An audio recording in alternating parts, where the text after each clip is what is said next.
¿Quieres aprender cómo asociar una tarjeta a tu PayPal? Pues quédate en este video y aprende cómo hacerlo. Lo primero que tendríamos que hacer sería instalar en nuestra aplicación de PayPal directamente aquí. Yo no lo puedo hacer desde aquí porque si no la aplicación no me estaría grabando la pantalla. Así que me voy a dirigir a mi navegador y voy a entrar desde aquí.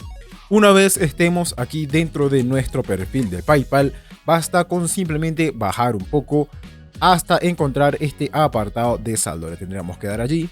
Y en este caso vamos a ver que aparece justamente aquí en saldo, aparece la cuenta bancaria que ya yo tengo asociada.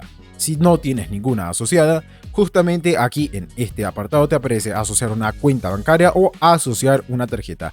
Tendrías que elegir entre estas dos, pues simplemente, por ejemplo, si vamos a darle en asociar una cuenta bancaria, aquí tendríamos que colocar si es una cuenta de cheques o si es una cuenta de ahorros, el número de ruta de esta cuenta y también el número de cuenta. Le tendríamos que dar allí en asociar, o si no, también podríamos darle aquí en asociar una tarjeta.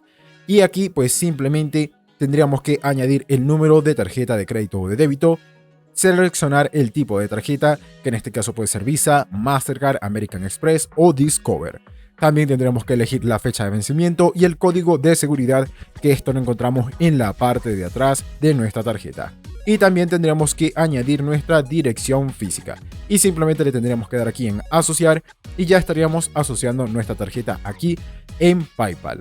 Y esto fue todo. Si el video te gustó, por favor dale like, comenta si te funcionó el método, suscríbete y dale a la campanita para que no te pierdas ninguno de nuestros videos.